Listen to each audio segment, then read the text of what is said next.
I'd like to welcome you to Bob Weber Auto Mart on Douglas Avenue here in Racine, across from Douglas Park. We specialize in 1-year-old, low mileage, almost new cars. And if you'd like to stop by and see them, or see them on our website, bobweberautomart.com, we could save you between $5,000 and $10,000 on your next almost new car purchase. Welcome into another edition of Sports Junkies. I'm Steve Sparky, Fifer from Sports Radio 1250 WSSP.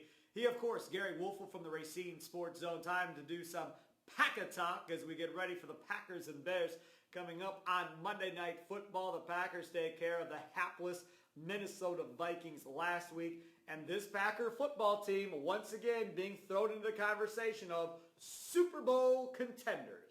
You know, I brought up a lot of these topics last week and earlier today. Yeah, you did.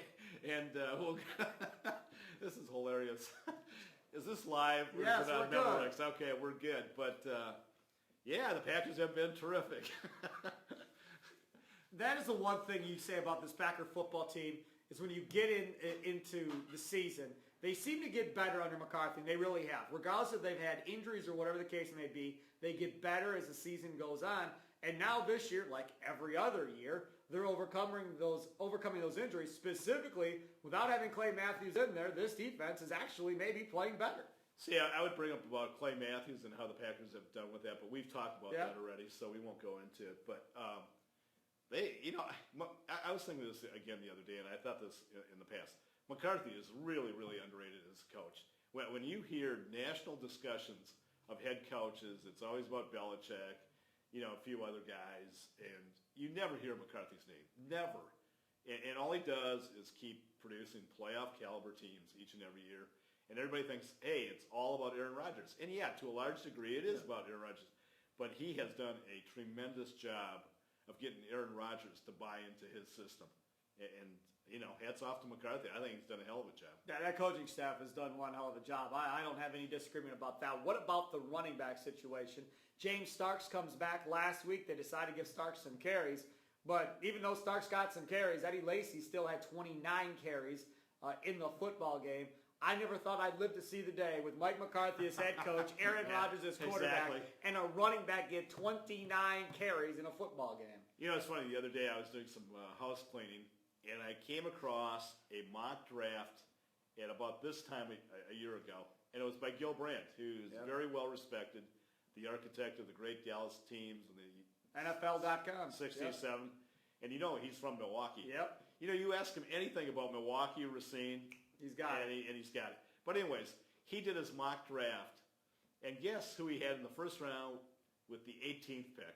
Eddie Lacy. Eddie Lacy. And it's incredible how his stock just fell, after the draft. But that guy is a flat-out steal. His stock fell because he had that hamstring injury. He didn't want to work out for anybody. Right. People were questioning how much he really wanted to be great, how much he really wanted to play at the next level, and besides just getting a check. They questioned his heart, I think, to a large degree. And right now, I'm sorry, you're toting the rock 29 times in a game, and you're the rookie of the month, for the NFC rookie of the month. So you're doing that. Lacy's got a chance to be rookie of the year at the running back position for the Green Bay Packers. Listen to what I just said. I know. That beats all the odds. Right. It makes no sense to me whatsoever. No, exactly. Everybody thought when they picked him, it was like, okay, nice pick, but he's going to augment the Packers. And he still is to a degree, but nobody saw him playing this major of a role. And the thing is, he's running like he did at Alabama. This past Sunday, he ran with a vengeance. Yep. So. And that offensive line, again, continues to gel, continues to get better as we go forward, and that's a good thing. Now, the Bears come up next on Monday Night Football. No Jay Cutler. The Cubbies now. Right. More than likely, no Cutler. More than likely, no Briggs either. This is another game the Packers should win. If they don't win, there should be a full-fledged investigation. It should be so lopsided. It's ridiculous. The Bears aren't a good team. They're in disarray. Well, they've got a veteran quarterback now, veteran backup. Now, he's a backup and he's been a backup his whole career.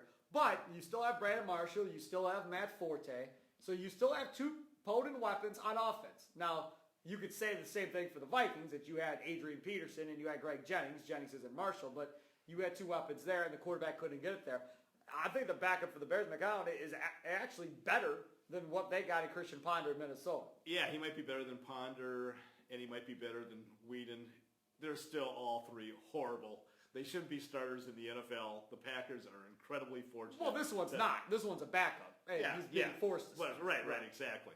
So, I mean, even going forward, I think the Packers really have like without the Bears, 2 teams that are, capable of beating them. Well, the Lions on Thanksgiving Right. is going to be an interesting game. Absolutely. Lions, I think, I'm not sure if they're ready to contend this year. Calvin Johnson had 329 yards receiving. And Stafford... Did you hear what I said? Yeah, I did. He had over 300 yards receiving. I watched that game, and I've said this for 2 years now. He will go down as the greatest wide receiver ever. Can I ask you a question? Yeah. Why wouldn't you throw the ball to him almost every time? Well, I mean, a lot of times... up in between 2 guys. It doesn't matter where you throw the ball. If it's within any type of range of him, he's going to go get it or knock it down. Well, you know what's funny, too, and he gets bigger and bigger every week, because I was watching the pregame shows, and the first guy goes, he's got a 42-inch vertical leap. First of all, he doesn't have a 42. No. That's Michael Jordan-esque territory, okay? I turn on to the other side, another station. They're talking about Calvin Johnson. He's got a 45-inch vertical. Next Sunday he'll be up to 50. Yeah, I don't know. But he's pretty darn good. He is Megatron for a reason. So we'll find out what happens in Packers-Bears. We'll talk about it again next week right here on Sports Junkies. Steve Sparky Fifer, Gery Woelfel, right here at RacineSportsZone.com.